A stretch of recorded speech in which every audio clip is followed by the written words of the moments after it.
This podcast is brought to you by Most Valuable Podcasts, saving your day from boredom with the best podcasting entertainment.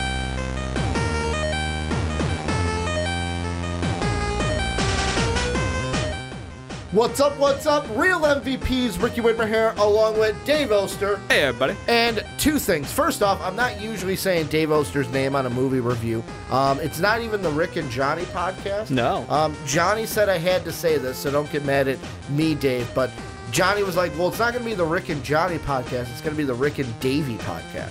No. And then he's like, I don't know how Dave would feel. Davey doesn't exist. I don't know, Davey. And that is where Dave leaves the podcast. It's been great seeing y'all. Johnny told me to make that joke, so I had to. I hate that But line.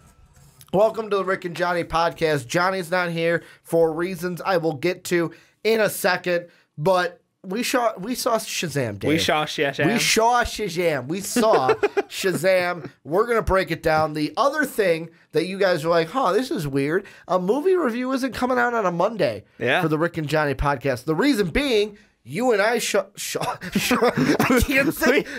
Shazam. We saw Shazam. I want to put an H in front of it. We saw Shazam about, 2 weeks ago? A week ago? About a week and a half. Yeah, it was a week and a half ago. It was the same weekend that Johnny was at C2E2. Correct. We saw Shazam. Wow, I got to say it You got to say it slowly. like 8 more times. I got to say it like really slowly. Absolutely. We went to the theaters to watch Shazam. That's what I'm going to do. I'm going to put a watch in there instead of saw. But we're going to break down the movie. How we're doing it if you're new to a movie review is we stick in a non-spoiler mode for a little bit, kind of talk about what we thought about the movie. Then we go into spoiler mode, and that is when we basically spoil the shit out of everything. And then at the end, we'll give our MVP, or what we call our show stealer, and then we will give our rating out of, this one is easy. It's just going to be lightning bolts. So out of 5 lightning bolts, we will give our score, and then we'll wrap up the podcast. But Dave, first thing I will ask you is what I asked Johnny in the last one about Dumbo. Yep. This one's pretty self-explanatory. Who's this movie for? Everyone who wanted to be a superhero growing up. Literally, if you ever read a comic book and you're like, man, I wish I was a superhero one day, that's Shazam. Or if you're just like, I wish I had powers and could do amazing things. No, that's basically Shazam. Mm-hmm. That's exactly what it was written for. It connects with you on that childhood level, and it digs deep. I will say, no better actor better than Zachary Levi to play Shazam. Yeah. I mean, I love Zachary Levi from Chuck. Like, that was the first time I actually, got hooked on him as an actor. I was like, wow, he is so good at playing this. Basically, Chuck, for those of you who didn't watch the series. A Manchild. It was sort of like a superhero version of Big Bang Theory. Like, if you want to hit it that hard. You're not wrong. Yeah. And it's a very good show, but Zachary Levi, it is a good show. Zachary Levi, excellent in that. And then he comes over here, and he's exactly what I hope for. Exactly what I hope for. Yeah, he was. So the things that I saw him in, Chuck was the first one. Yep. But then he was in Thor. He was one of the Heroes 3. He's now joins one of the few actors that have been in a Marvel movie and a DC movie. True. And the other day, walked in, my mom's watching The Marvelous Miss Maisel. Yes, he's in that there. too. Yes. I was like, that's Zachary Levi. I know who that is. And he was also in Tangled as Flynn Rider. And they got him for Kingdom Hearts, which was really cool. No kidding. That they got him to do Flynn for Kingdom Hearts as tongue well. Twister day. Yeah, it's a weird Wednesday. It's a tongue twisty kind of a Wednesday, although you guys are going to see this on a Thursday. But yeah, I mean, that's the thing where coming into this movie, I felt like they beat the nail on the head a little bit too much of like, what's this movie going to be like? Well, if you've ever seen the Tom Hanks movie Kid, put that with a superhero movie. And I'm like, okay, like, is it really going to be like that? And it is totally like that. Like, this little boy grows, becomes a man, and it's like, holy crap, Zachary Levi looks like a dude playing big. That's what I'm thinking of. I look at it, I was like, I'm like 99.9% sure you mean big, but yeah. Thank you for the correction, because somebody would have gotten mad at me. It is big, but superhero, and that's exactly what it is. In spoiler mode, I'll actually say something from the movie that I believe was a throwback to it directly Big was in the movie itself. Yep. But no, this is the best thing I liked about it. It was a fun ride from start to end. And the thing that kind of threw me through a loop with it, and this is what'll kind of bring us into into spoiler mode, but it's the last thing I'll bring up for non-spoiler mode. It had kind of some dark parts for a movie that overall coming in, I was like, hey, I'm just going to have a good time. And then there were parts where it's like, oh, shit is getting real. And I was not expecting to see what I just saw on screen. Yeah, no, I think I did a good job of balancing like the overarching comedy that they're really going for, because that is, to be fair, like all superhero movies nowadays realize that like there needs to be a levity to the movie. I think Thor Ragnarok really kind of like took it to the next level after Guardians of the Galaxy started the trend. Deadpool's in its own category, and I'm touching that. But yeah, so like this movie, it had a ton of comedy. It had those feel-good, funny moments, but also, you're right, it also was not afraid to take it from comedy to like, oh, this is getting darker. Oh, this is weird. Yeah. Well, and I'm going to bring up one of those scenes to start off spoiler mode, but this is where we'll kind of bridge through into spoiler mode. If you have not seen Shazam, which for this review might most be likely most of you, go and hit pause, come back. We will be here, because how we're working this is in order to hit most of our subscribers, this is going to come out around 2 p.m., so a little bit before the movie has come out, or if you're like, I haven't seen it yet, hit pause, go see it. It's a phenomenal movie. I loved it. That's spoiling my rating, but I don't care. It was a great movie. Go check it out. You should go see it. DC didn't miss. And then you can come back and check out the spoiler zone that we are going to go into now. So we are in spoiler zone, and Dave, the first feels so much different. Well, I usually on an AGC, I'm sitting there going, "Welcome to the spoiler zone." Thank you. Gotta put that little guitar solo in there. One thing that I'll bring up, because you mentioned it, sure, DC hit the nail on the head with this one. They actually, I feel pretty good about it. Like Wonder Woman, Aquaman, Shazam. Good. Well, Aquabra. Like, all three of those movies, great. Like, ever since they turned the page from BVS, and where we're like, I mean, Suicide Squad's still a thing, but yeah. Suicide Squad was horrible, Dave. We don't talk about that. As I said, it's still a thing. It's coming back. It's new and improved. They're like, it's James a reboot. Gunn. It's not a reboot. Yes, it's a reboot. No, it's not a reboot. We'll see what it is when we get it. All that matters, Captain Boomerang's back. Yes, Captain Boomerang is back. But back on the DC track, you're absolutely right. Like, they have found their niche, and their niche was not recreating the Christopher Nolan Batman Dark Universe. Like, that's great and all, but that's a standalone thing, and you got to let that be. Well, and universe-wise, no. Well, I felt like with BVS, they tried to be way too dark. We're going to be dark and real. And with this movie, kind of the first thing I was going to bring up, this is like watching it, I'm going, all right, this is what DC wanted to do from the start.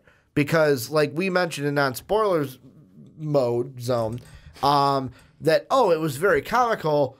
But then everything with the 7 deadly sins and with Dr. Sylvana's character, like the one scene where he's in the boardroom and his dad's there and his brother's there, basically throws his brother out a window. Wasn't expecting that. Yeah, just casually. Like, I get it. Like, the monsters are killing people. Like, sure, that's sort of dark. The one where he fucking went to bite the dad's head off. I was like, whoa, didn't expect to see that in a DC movie. Yeah, I mean, there's bodies being pressed up against the windows to, shield yourself from that. But I was just like, oh my God.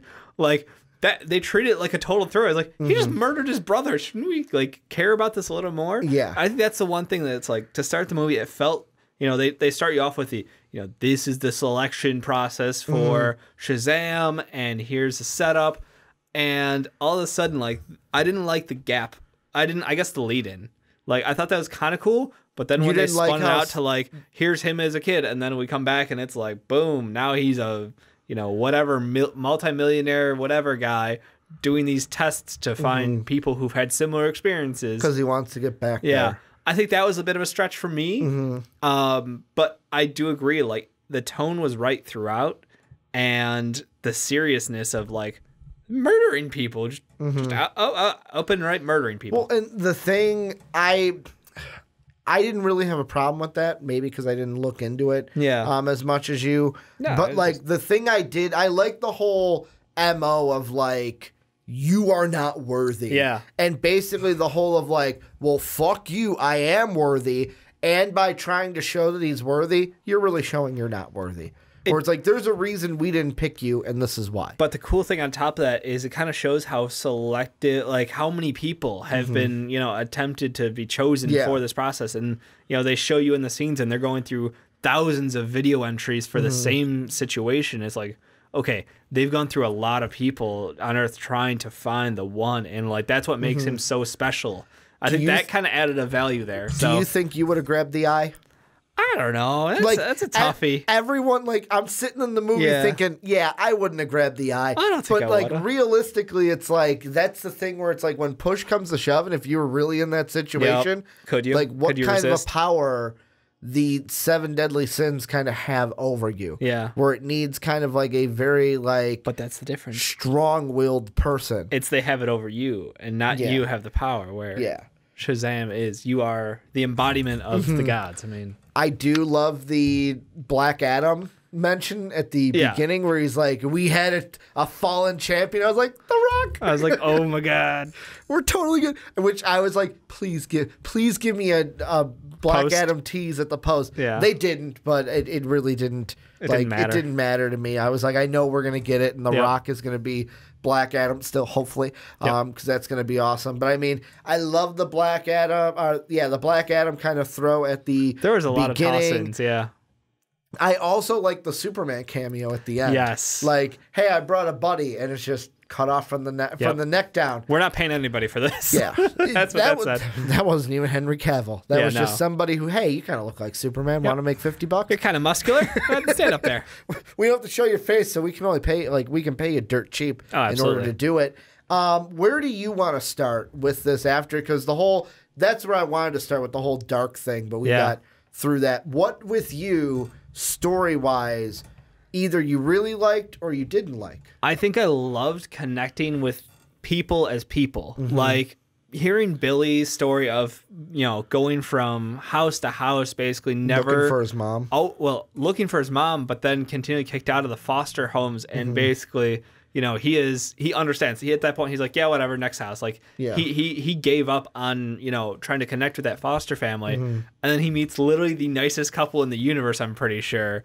And the foster dad, totally, like, A, the coolest guy. Absolutely. B, the thing I couldn't get over. Yeah. He looked like they basically took the guy from the comics and put him into, like, real life. Yeah. Like, tore him out of the pages and put him into real life. I was like, holy shit, it actually looks like the guy from the comics. Yeah, no, I think they did an absolutely magnificent job with that casting and selling it. Like, it was just...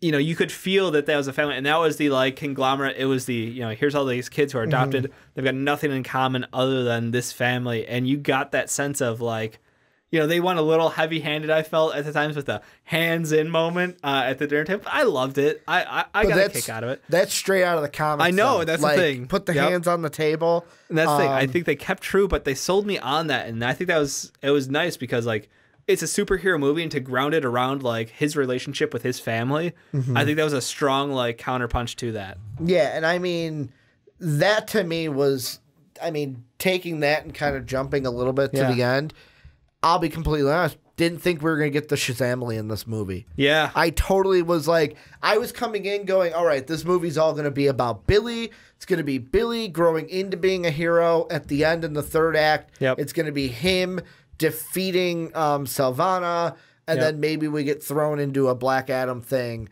and then we'll get the Shazamily in Shazam 2. Yeah. Was not expecting, hey, grab my staff, Shazam. We're just doing this. And then, boom, there they are. I literally had like a Spider-Man Homecoming moment that might have annoyed you, because I know it annoyed you with Spider-Man Homecoming, where I got all giddy in my seat and was like, oh my God, we're getting the Shazamily. I'm fine with that. I think it's... The only times I get mad at you during movies is the, like, ridiculous, oh my God, is he gonna, like, he's a main fucking character of a multi-billion-dollar franchise. He's not ever gonna fucking die. Except now we're watching Avengers Endgame soon. And that's a whole nother thing. Aside here, really quick, Mark and I were discussing that. Mark thinks that the Far From Home and everything with Spider-Man right now stinks because it spoils that he's going to come back. True. I was like... You knew these people were going to come back. They're not going to kill off half their roster. I mean, you expect them to move along with some of them. Like, Loki's dead. Like, Loki ain't coming back. Don't like, do he it, got man. He's stabbed, coming back. man. He's He getting got his own stabbed. show. He is dead. That's going to be a prequel, Dave. Yeah, I don't care. Be a prequel. More Loki screen time is the answer. More but, Tom Hiddleston. But yeah, back to that's the only thing Shazam that and bugs DC. me. Yeah, like that's the only thing that bugs me. I don't know, the Shazamly. Shazamly. Yep, Shazamily. That's what it is. It's saying out loud. It's hilarious. Yeah, no, I think that was awesome. I did not see it coming at the end of that movie. I thought that was like a sweet, kind of a bonus thing. It's like, oh, this epic fight's gonna be awesome, and then boom, on top of it, we just add in a little bit of sprinkle of awesome on top. The fights, I don't know. I thought the fights were pretty good. The mocking, the superhero speeches in the air too far apart was hilarious. That I can't hear you. You're flying through he's just like. He's like, I can't hear you. Which you never think about, where it's like, hey, they're so far apart. Can they realistically hear he's each other? He's a city block away, at least two. Superman, he works from the diaphragm to project his voice. Absolutely. He uses that Kryptonian strength of a diaphragm to project his voice that far. Oh, my God. Yeah, and so even their combat was it had its moments, but I thought the fights were pretty good in that movie. I do love at the end, where it's like we got to get all the kind of demons out of him. Yeah. And basically it's like, I think it was greed was the one that was kind of staying behind. Envy. Where it's basically like, hey, let's play with this, because if you're an envious demon, you're going to be a little bit of this kind of a character of like, oh, you're not powerful enough. You can't beat me. Like, you just goads him. And just no, and he comes out, and it was like perfect of kind of baiting him into that. But for me, I felt like the casting was good with this too. Like, not just Zachary Levi, but like Mark Strong was good as Dr. Sivana. He can play bad guys. What? He can play bad. After seeing him in Kingsman, where he's not really a bad guy, he was Merlin. But yeah, no, Mark Strong was great. I'm trying to think of. You probably know the name. Oh, Brody, who was Freddy, the grown-up Freddy. Perfect. Like I saw no change between little Freddy and then when he became a Shazam-like character. I was like, holy shit! It's like they took the same kid, absolutely, and just put him in an adult body. They did a great job of matching the kids to their adult forms. Yeah, no, I think that the casting was spot on. Like, everybody's pretty believable.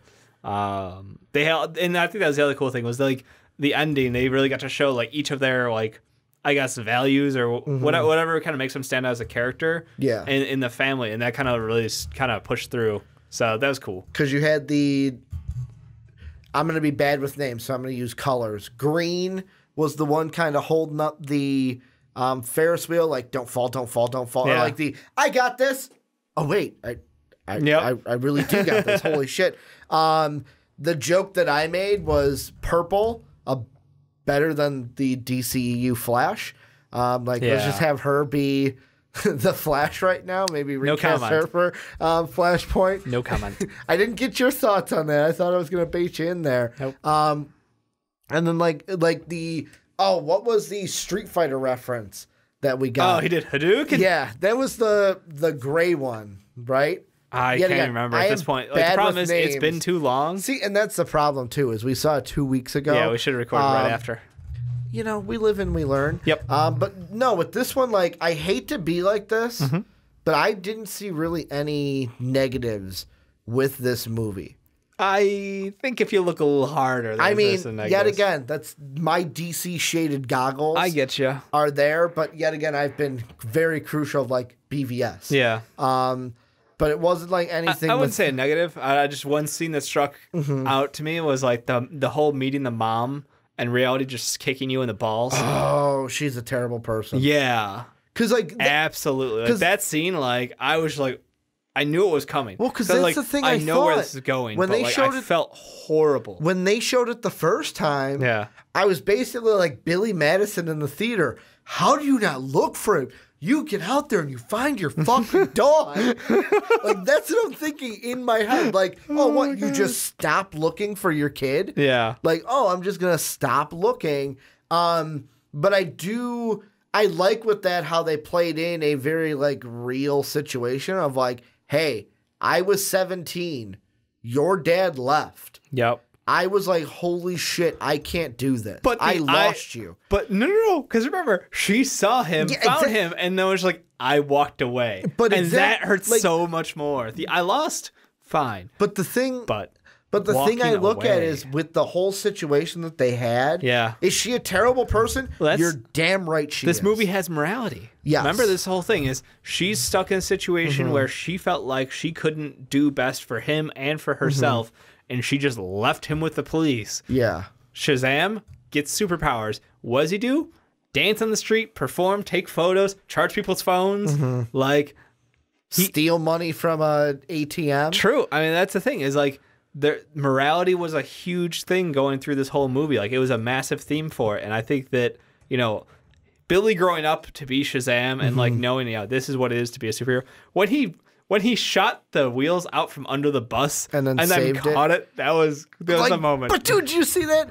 Dude, you almost killed these people. No, but I saved them. That's what I did. I saved them. Yeah. Like, I mean, no, you're right. Like that is something that I really enjoyed seeing was him growing up. Absolutely. Because like when you get powers like that and you're that young of a kid, you have to grow up really freaking fast. If you were 15, 16, got superpowers, are you telling me we wouldn't be doing similar shenanigans? No, you wouldn't be out there fighting crime to start? God, no. I would be acting the same exact way. Ricky, say you got superpowers and I was Freddy. Like, come on. Like, you're telling me? I'd be like, dude, don't scream. Don't scream. Don't scream. No, don't. I got this. Oh, my God. The other funny part, too, and I know this is from a trailer where, no, I got your bullets. Oh, stupid adult hands. Because he's just not used to having his hands. Shoot him in the face. Wait, is he bulletproof or is the suit bulletproof? Shoot him in the face. Yeah, shoot me in the face. Oh, man. See, and that's just the thing where this movie, it's just funny. It captured childhood. Exactly. Like, it's just... I can't think of a better way to like have it like in the eyes of a teenager. It was written and it absolutely lives up to that. The thing I can't wait for is, and I don't know when we're going to get it and I don't care when we're going to get it.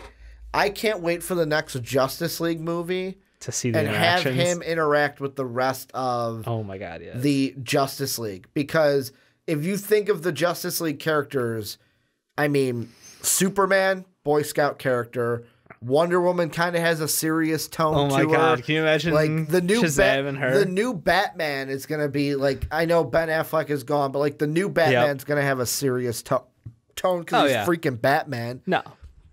Like really the only two that are going to be joking are him and the Flash. And we don't know what the Flash is going to be. And maybe Aquadude. Aquadude is going to be great with him. Here's the thing about the Flash though that I'm going to throw in here, Dave. Yeah. If Miller gets recasted, which... crossing my fingers I'm hoping for. Yeah. I have hope because the guys that are writing the script for the Flash movie wrote Spider-Man Homecoming. Oh, they did? So hopefully they can do the same vein that they did with Spider-Man Homecoming. Yeah. Because that's that was a fun movie. Yeah. I mean, and could fit the Flash. I would absolutely love to see something like that because, I mean, it may come as a surprise to people watching this, but I was not a fan of the way the Flash was portrayed in the last movie in the DC universe. You gotta say he is your favorite DC. He is by far my favorite DC and that's why hero. Like, and I just think that they dropped the ball, kicked it down a well, and then blew up the well with dynamite. It was just awful. Apparently, there was supposed to be what's her name? An Iris in like that whole Justice League situation, and they cut her scenes. That's like they had a casted Iris. That Justice League movie just sucked. And then they just, it was better than BVS. That's setting the bar real low, man. It was better than BVS. I mean, it wasn't great, but it was way better than that. But yeah, no, I agree. Shazam interacting with those heroes and whoever they become cast as long as they remain kind of true to the archetype of what makes them special, like you were saying, I would love that. I think that the Shazam Superman thing is the biggest thing. I want to see that because it's just like Superman has all these powers, but he is weak to magic. Shazam is magic. He is the embodiment. He is got such a sense of humor. It's just a ton of fun to watch them. Either there's be some sort of competition between them, or there's something where they get paired up against each other, and it's just that's the kind of moment you love. The thing that I'm going to kind of throw out there, which is kind of interesting because I didn't know that this director was. So the director that did Shazam is David F. Sandberg. Correct. Do you know the last movie Two he horror did? movies. Yes, I do. He did Lights Out and Annabelle Creation, which if I would have known that going into the movie, those scenes of like the 7 deadly sins and stuff wouldn't have shocked me like they did. Yeah. It would be like, a little bit twisted. It makes sense because this is what he's coming from. Didn't know till after. That dude was making YouTube videos 6 years ago. Was he really? Or it was 6 or 7 years ago. Yeah, he was on YouTube making shorts. Shit. Yep. Oh, is that his like Vlad Test Debev that it says here? It says short, like 2006. Yeah, he was making shorts like 6 to 10 years ago, and probably close to the 10. I forget the exact range, but yeah, he kind of came up on that route, which is pretty awesome. To now be handed the keys to DC Shazam property. But like the thing I bring him up because you have Sandberg, you have I think it's James Wan who did Aquaman, and then Patty, who is I'm blanking on her last name. I'll look it up in a second. But the 3 directors from Wonder Woman, Aquaman, and now Shazam. This movie to me kind of shows that, hey, ever since DC's like, all right, we're gonna get rid of the Zack Snyder stuff. You can't be Zack Snyder. You can't recreate that. That was a special moment in time. Let it stand on its own. You're talking like Watchmen and stuff. Or are you talking like I'm talking DC in general. In general. Okay. Because, like, the Christopher Nolan happened. It's like, okay, we want to recreate that. Zack Snyder come in and do it. It seems like ever since they've been going with Patty Jenkins, that was her name. That's it, yeah. Patty Jenkins, James Wan, and now David Sandberg is the kind of next one into that. James Gunn, who's another one for it's gonna be great. Suicide Squad 2. Like, he's going to make Suicide Squad 2 great. Matt Reeves, who Planet of the Apes fame, he's going to do the Batman. Like I just said, you've got the guys from Spider-Man Homecoming. Yeah, I'm excited because Spider-Man Homecoming, they took so much good. That movie actually delivered. And honestly, man, yeah, I'm excited for that. Knowing that now, I'm more excited. Like, it just seems like you gave me hope again. The thing that I love that DC is doing, and they did it with this, is instead of saying, hey, we're going to have one guy oversee an entire arc of movies, it's going to be, hey, we're going to get a really good director that fits this movie to go ahead and do it, and just kind of as a company kind of feel like, hey, they're like, I know I'm blanking on who her name is because I believe it's a she now that got hired for the role that Jeff Johns was recently in before he went, and now he's overseeing the DC Universe stuff. Like, they're president of like movie operations for DC. But like, yes, they have that one person that oversees everything and is like, okay, this is the bullet points of how they have to Walter connect. Hamada? That's it. It's him and then somebody else are kind of the two. And yes, they have that one person, but hey, let's get individual directors that'll do really good jobs with these movies. Yeah. And let's knock them out of the park instead of worrying about having this connected kind of universe. Because, yeah, they've got, I'm looking for Spider-Man Homecoming. The names are Jonathan Goldstein and John Francis Daly. They are both going to be writing The Flash, and I believe they're directing it as well. Okay. I believe so. I could be wrong on that. But like I said, James Gunn, Suicide Squad, Matt Reeves, Batman. It just seems like DC, Shazam, and falling in that line is another one where it's like, kudos to you, DC. Yeah. What were you gonna say? I'm flipping through the future stuff for their futurescape of movies. I was curious, like, who's gonna host the big, the Justice League 2s? Like, who is gonna be the guy who's in charge of that vision? I'll ask you. Who is there any director that you think should be targeted? I know that they're probably like originally they had planned for Justice League 2 to be this year. Yeah, obviously that's not happening. No longer slated for release of June 2019. Do you think there is any director out there? Like, another one that I know it's not going to be that I forgot to bring up is like the Joker movie, Joaquin Phoenix, that the new trailer dropped today. Yeah. That's another one. Standalone. Who's directing that one? Scorsese. So it's like, hey, we're just going to get good directors to tell these stories, and hopefully that is what kind of drives us through. Do you have, though, a director that you would no kind of shoot for? Not yet. I am so gun shy on directors at this point. I feel like I'll get burned. So Dave's like, the answer's not Zack Snyder. And that's the thing with like Marvel. I know who I don't want. What? Zack Snyder. Oh, that's all. It's just I know who I don't. Would you be mad if they gave the keys to Joss Whedon? I know that Joss Whedon had flack for the kind of reshoots he had to do to try to make Zack Snyder's cut different. But also there was the Batgirl thing of like, hey, we're going to give you a Batgirl. And then he was just like, I can't come up with a story for this. Yeah. And then eventually it was like, I'm out of this project. Are you then, does that make you gun shy to bring him in? Nah, he's done excellent work in the past. I don't know that I love him doing DC. Like, being able to manage that many presences on the screen is tough. And I think you can at least take a lot from what Marvel has done as far as how to balance that a little better. But, like, from a directing standpoint, I don't know. You know who's the one that fans really want? Who? Patty Jenkins. Really? Mm-hmm. The reason why is... go ahead and fill me in on this one, 'cause I'm at a loss. She has already said in interviews, because people have asked as soon as fans started bringing up like that she should... Because for when Justice League 2 was supposed to come out this year, people were like, oh, get Patty Jenkins to be the director. She's already kind of turned that down of like, I'm not looking for that. I like my little... like contained stories, and really it was a nice way of saying I don't want to manage all the egos. Yeah. I like managing the one character and kind of working within that story. Job, but like I think it's just most people are like, oh my god, she's doing really well. Like really well. Let's do that. I'm afraid of like just attaching yourself to the first person who hits a success. What DC needs to do is they need to, I don't want to say copy Marvel, but they have to get lucky like Marvel did.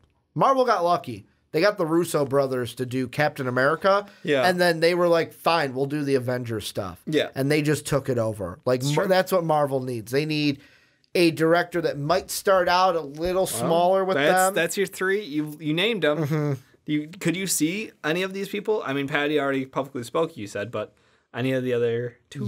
Maybe a James Wan. Okay. I could see maybe. Okay. I mean, I don't know him personally. He did have epic level of proportions in that movie. And he's a visual, like, his big thing is, and why it fit for Aquaman was the visuals. Yeah. Was all him. Yeah. And he was a guy that I know we threw flack at when it's like, hey, where's that Aquaman trailer? And he's like, guys, we want to make sure this is a really good trailer. Like, give us some time. He's got potential. I don't know if Sandberg would want it. I don't think he would be bad with it. But, like, that's kind of the route that I think. I mean, whether it's not going to be James Gunn, because James Gunn is going to do Suicide Squad 2, and then he's back over to Disney. Yeah, I'd say that if they could have stolen James Gunn, 100% the answer would have been James Gunn. I kind of had a feeling Disney was, without telling James Gunn, was like, hey, we're going to fire him, and then hire him back when all this kind of dust kind of clears here. It's ridiculous. And that's exactly what they did. I wouldn't be surprised if, because Matt Reeves is an interesting one too, but I believe if they got him, it would be for, hey, I'm going to do a Batman trilogy. I think that's the plan. Can I just say, like, Kevin Smith? Oh my God, that would be amazing. Like, my problem is I don't know, like, Kevin Smith would rewrite and write a billion times over what that movie would be. But good Lord, if you haven't listened to his podcasts, like, I think that man has creative vision. He's done TV episodes for the Supergirl, CW, for Supergirl and the Flash. Not he sure didn't if he's do done any one for Arrow. I don't think he has. I'll see if it's on his Double check page. it, yeah. But like, the dude has creative vision. He loves comic books more than life. Like that is his passion, and he is someone who absolutely would not shy away from taking on something. I would love to see him start up, like you said, on a stand-up. But the thing that was touching with him was he recorded a video of his reaction to being referenced in Captain Marvel for the Stan Lee cameo. He's literally bawling his eyes out. Yeah, no, he's got a passion for it. So that'd be awesome. It's probably a reach because it's kind of out of left field, but like I would absolutely love that because I've listened to some of his like, you know, just brain children of like thoughts of episodes or thoughts of movies, or could you imagine if this happened in this comic? Like he could sell he knows how to write stories. Damn, I didn't know he wrote that. He wrote Zack and Miri Make a Porno? I didn't know he wrote that movie, the one with Seth Rogen. Yeah. I'm trying to see. He's incredibly talented. Is his TV stuff not on here for writer? Oh, director. He probably directed that. Not. Yep. So 4 episodes of Supergirl. Yep. 3 episodes of The Flash. Yeah. None for Arrow. Thank God. So it was just The Flash. It was Arrow. He's even directed 3 episodes of The Goldbergs. Wow. Which I totally didn't know. Yeah. But yeah, his episodes of The Flash were amazing. Yeah. Even the his ones with the Supergirl ones. 2 of the 4 I've seen. I don't know the other 2. But I'll take his word on it, you know. So what we'll do here is we'll kind of, first off, any final thoughts that you have either on the Shazam movie or, I mean, this has kind of gone into DC in general. Sorry, Johnny. I mean, sidetracked it. Whatever. That's what these are. These are conversations. Yep. I would say Shazam was dope. It balanced morality, emotions, comedy, like really well. I think they could have done... Usually movies that make you think about stuff are good. Yeah, I think they could have done more to flesh out Savannah, kind of fill in the gap a little bit. It was just kind of like... Do you think we're going to get him back, though? Because the post-credit scene with the... Because we had the worm that was talking to him in his jail cell. Oh, yeah. Like, hey... Mr. Mind? Yeah. Yeah. Oh, maybe. Maybe. Because, I mean, because we're gonna have Black Adam, which right now the rumors are that we're gonna have Hawkman, Stargirl, and Atom Smasher in that movie. That'd be dope. They're gonna make a Shazam 2, like with how Shazam is done. They're gonna make a Shazam 2. It hasn't released yet. How has it done? I feel like everything from the early screenings up. It is certified fresh on Rotten Tomatoes, 93%. I'm just going off of everything. The numbers haven't hit because You're right. It has not released You're right. yet. It hasn't released officially.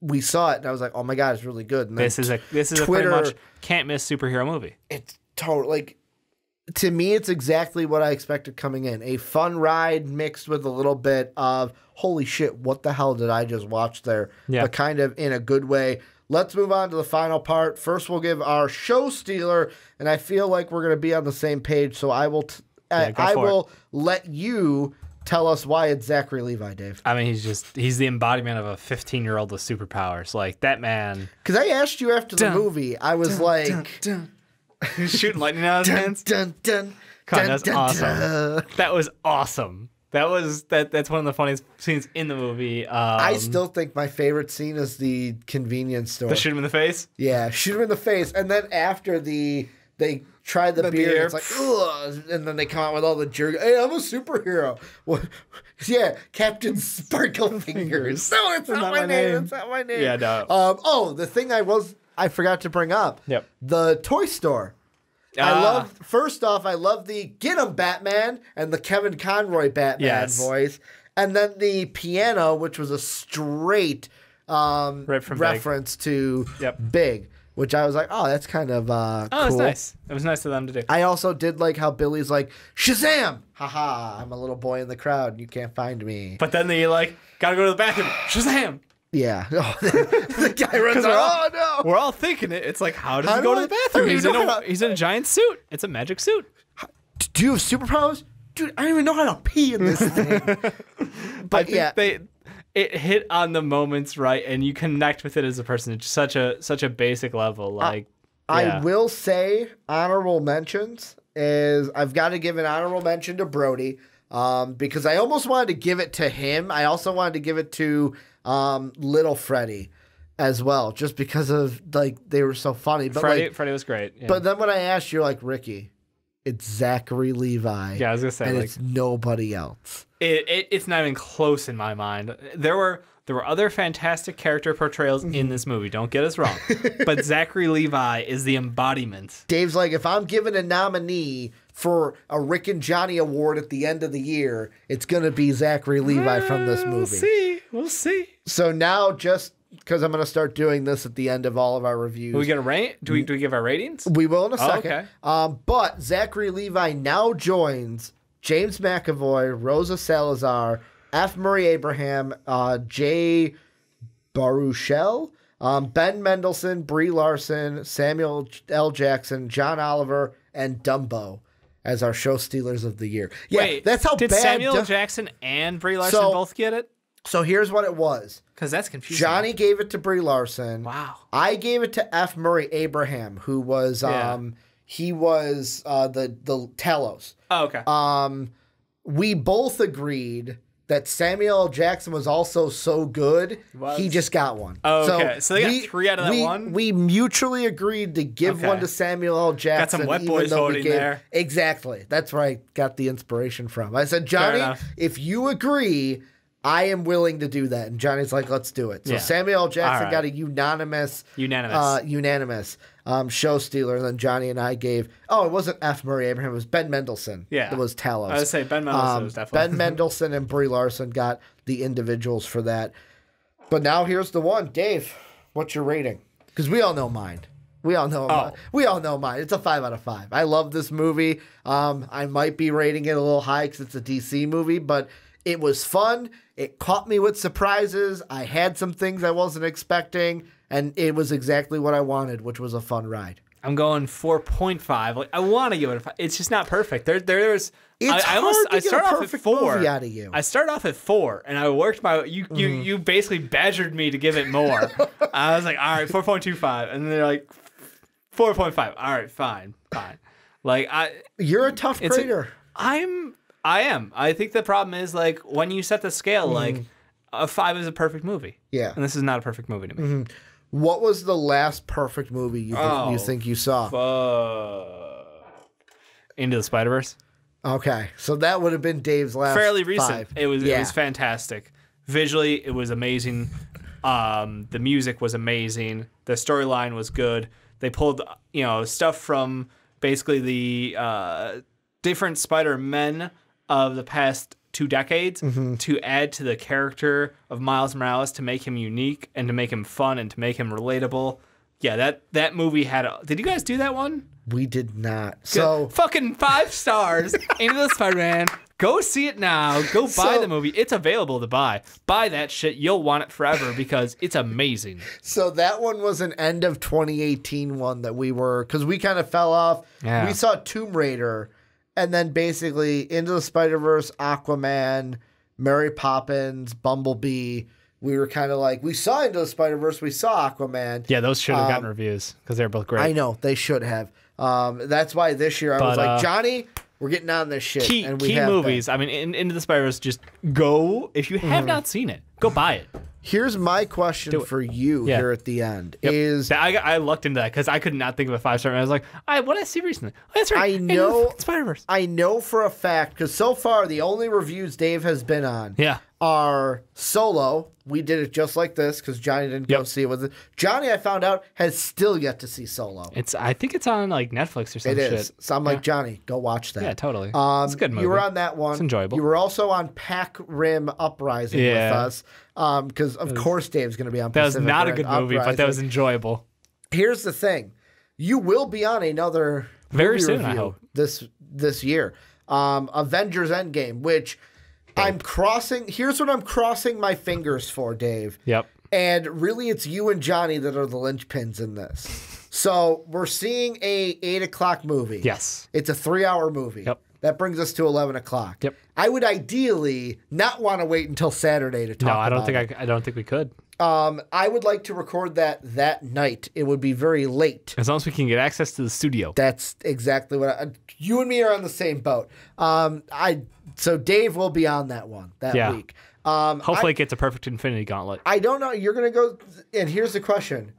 Are you going to be on Hellboy with us? See, is Hellboy going to be one? We'll have to see about that one. Well, okay. Your people have to talk to my people. Because this upcoming week, it's going to be, obviously, it's not going to be 2 for this week. Yeah. Because we're doing this one. Absolutely. But Johnny and I will have a movie review coming out Monday as we're planning on seeing Shazam for Johnny. Yep. And seeing Pet Sematary. Spooky. And then next week, we're planning, if everything works out, to see Hellboy and Missing Link. So next week we'll have 2 movie reviews coming out. Missing Link was one where we saw Zach Galifianakis and Hugh Jackman. Yeah. We're like, we got it. Looked like it was going to be something special. But then I'm like, oh shit, that's the same weekend as Hellboy. So Hellboy new release could be fun. If we can't do 2, Hellboy wins out. I'm just saying that right now. Hellboy will win out if we cannot, but hopefully we'll be able to see those. Then it's Avenger Endgame, and that ends our April. Before we see Ugly Dolls the next week. I know you're out on Ugly Dolls, Dave. You're not going to go see Ugly Dolls with us. Good old gibberish cat. Hard pass. I was going to say, as for the audio listeners, Dave's shaking his head. Hard pass. Well, this is where you guys come in. Let us know what you guys thought of the movie. Did you like it? Did you not like it? What could they have done better? What did they hit on? Was it a perfect movie? Also, I want to ask you the same question Dave brought up. You're casting Justice League. Who's your director? Who's the one that you go, this is the one I want Who you gonna trust to direct the franchise? Justice League 2? Basically, that's what you're doing. Who's the one that you would target? Let us know your rating, your show stealer, all that good stuff. Make sure to check out Patreon. We just released our new memberships, bronze, silver, gold. You can go check all of those out down below. Secret in the hidden description. note about that. It took us 3 hours to record 3 minutes. Technically 2.5. Damn near 3. 2.5, almost Damn near 3. I hope you guys enjoy it. But it was fun recording that. Oh my God, it was tons of fun. That 3-minute video. Actually 2.5, 3, because I threw in a little something special at the end for you guys. Thank you guys for watching. Thank you guys for listening. And as always, have a good day, everybody.